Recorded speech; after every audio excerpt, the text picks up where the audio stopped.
A paz do Senhor, meus irmãos. A reflexão rápida de hoje é sobre Jesus de Nazaré, o homem que foi desprezado na terra, mas glorificado nos céus.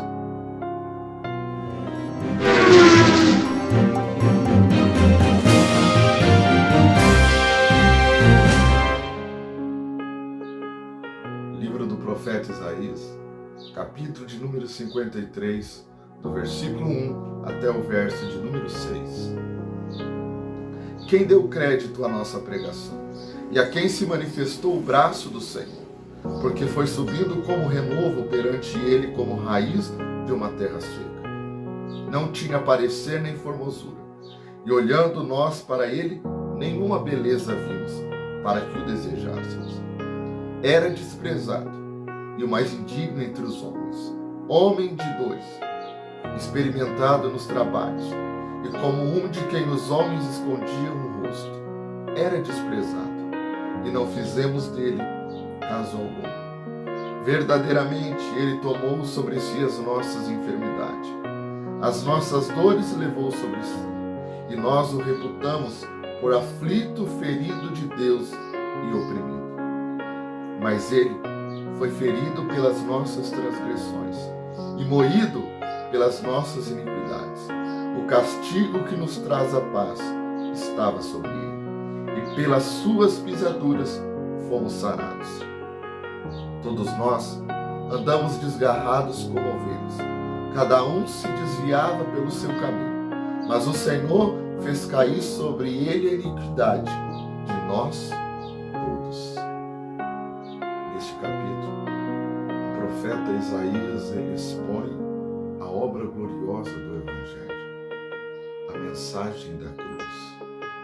Jesus, sem parecer, sem formosura, considerado o mais indigno dos homens, mostrando desde o início que o Evangelho não é glamour, o Evangelho não é aparência, mas o Evangelho do Senhor Jesus é um Evangelho puro, simples e principalmente verdadeiro. Vejamos que o Senhor Jesus ele fora criado numa cidade simples, Nazaré, uma cidade sem prestígio. Tanto que quando Felipe conhece a Jesus, ele vai dizer ao seu companheiro Natanael: encontramos o Messias, aquele de quem a lei e os profetas Moisés dizia, ele é de Nazaré. E Natanael questiona dizendo: Nazaré? Pode vir alguma coisa boa de Nazaré? Este é o Evangelho do Senhor Jesus Cristo. Veio para confrontar. Jesus, ele nasce numa simples manjedoura. Seu pai carnal era um carpinteiro. Jesus fora criado numa cidade sem prestígio. Se assentava ao lado de publicanos, de pecadores. É por isso que foi rejeitado pelos mestres da lei, considerados os religiosos da época, porque eles tinham aparência, mas eles não tinham humildade.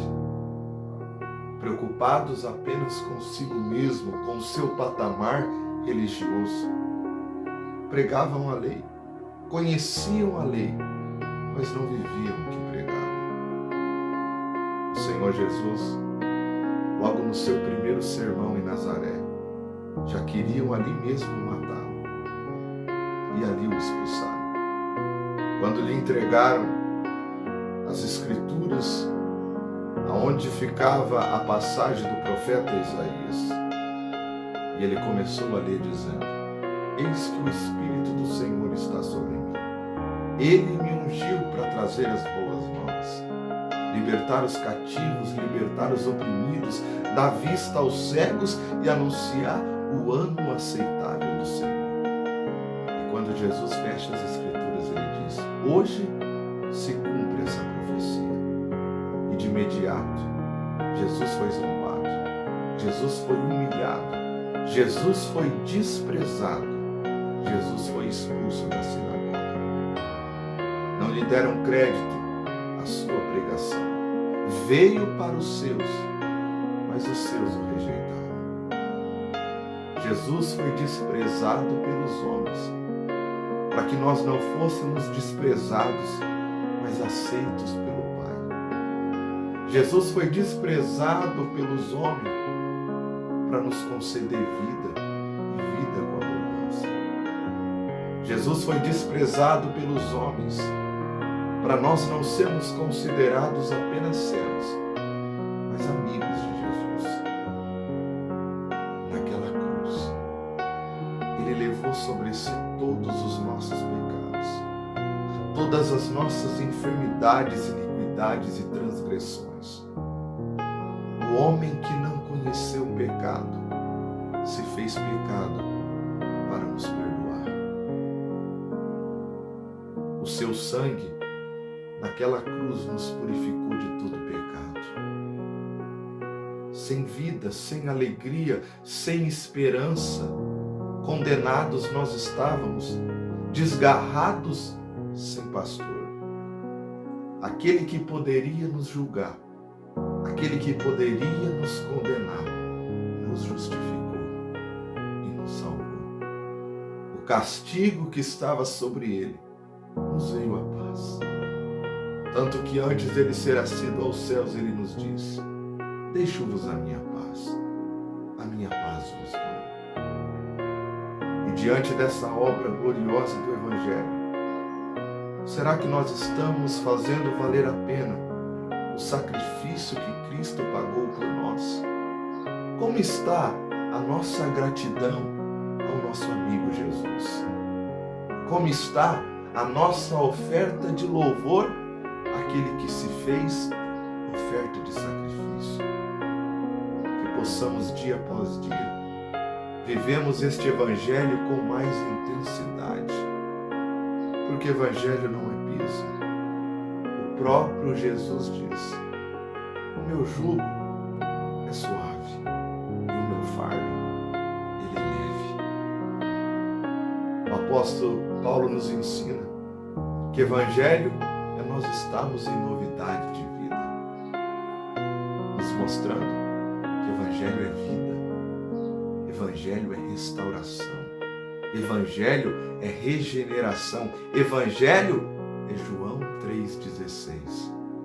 Deus amou o mundo de tal maneira que deu seu Filho unigênito para que todo aquele que nele crê não pereça, mas tenha vida eterna. Que Deus te abençoe.